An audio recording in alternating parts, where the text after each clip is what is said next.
Yo, what's up, Fear the Walking Dead fans? This is the Confire Crew, and boy, do we got an episode for you today. We're going to go over our top moments for Fear the Walking Dead Season 3, the mid-season finale. We got 12 top points. We're going to break it down in Part 1 and Part 2. We are going to do an extended version of this. This is going to be bullet points. We're going to roll through this with the quickness. And then if you want the extended version where we really get into it, you can go to our Facebook group and watch that there. We're going to do that live over there. You can watch it on YouTube later, or it's also going to be on a new social app called Anchor. It's a really cool app. And if you don't catch it on there, you'll be able to catch it on Apple Podcasts. So this thing's going to be all over the place, the more extended version. This is going to be the bullet points. Let's go ahead and get jumped into it. Nate, kick us off. All right. Well, the first thing, the most obvious thing is that, hey, guess what? There's Ophelia. Where has she been? You know, we've been asking this question for a while, and guess what? She shows up. Guess what? She's been working there. Apparently, she's a waitress now. She's serving up food. Thought that was interesting, but there's a lot more to that, obviously. Point number 2. Nick gets a haircut. Holy, this is news article by itself. Like as soon as he started cutting his hair, I was like, hallelujah! Got that slick back grease pot cut up. He's a soldier now. Joins the militia. Starts to get bucked. Moment number 3, Madison kind of gets a little reckless and uses Troy, her manipulation of Troy to get in there and to rescue Alicia, possibly kind of messing up this whole truce, this whole thing, just really unlike her, but, she's a mama bear. She wants to get her kid out, and she does.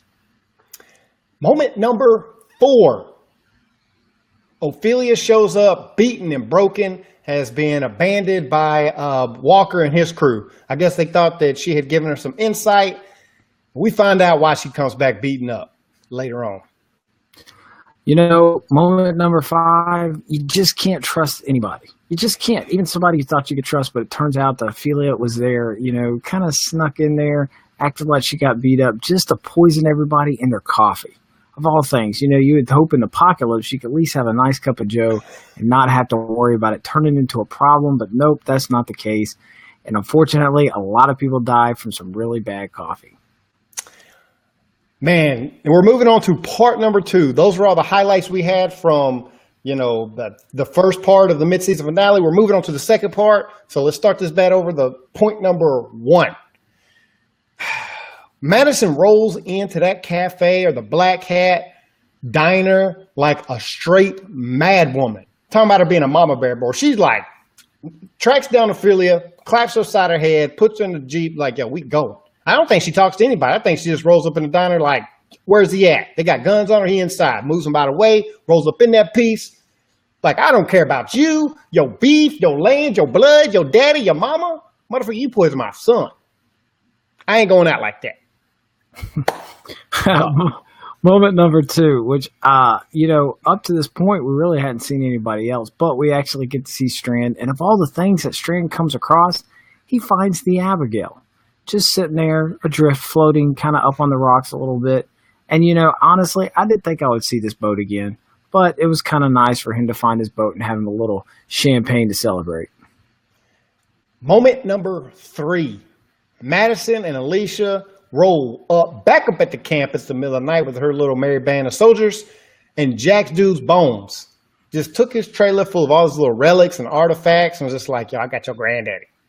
Burned some teepees down. I mean, man, there was so much going on in this episode. Like, I can't wait to break this thing down and really get into it, but we stick it to the highlights here, and the highlight is Madison backed that joint up, stole the trailer.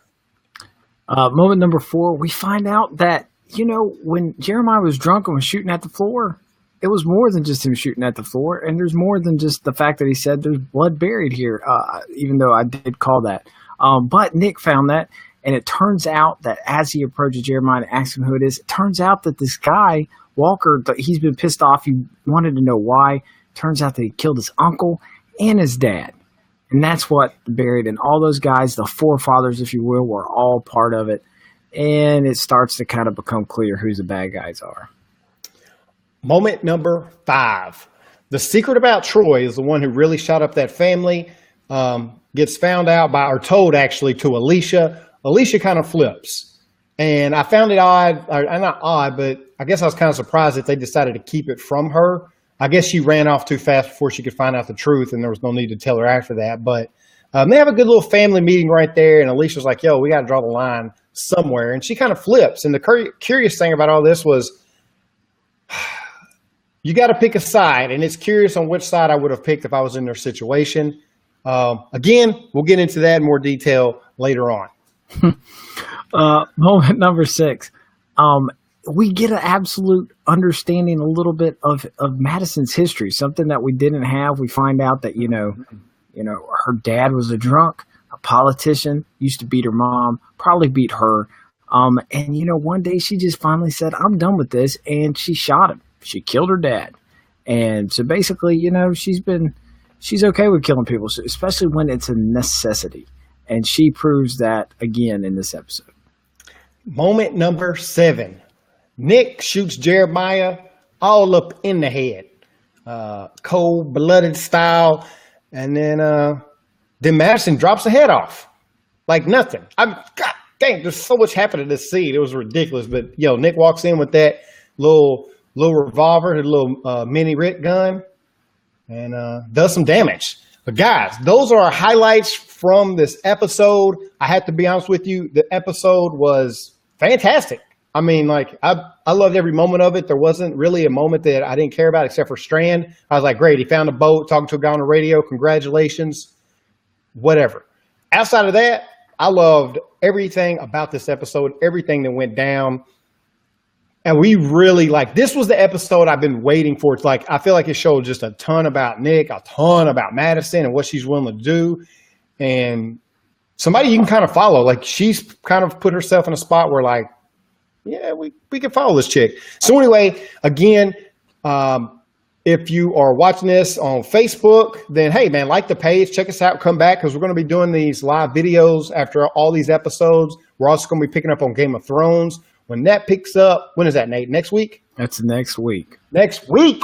So when Game of Thrones comes, we'll be doing a live show, the exact same thing for Game of Thrones, and then moving that on over to the group. Anchor, I can put the links for these down in the description. That's anchor.fm/nerd talk. Is that correct? That's right. That's where this show is going to be at.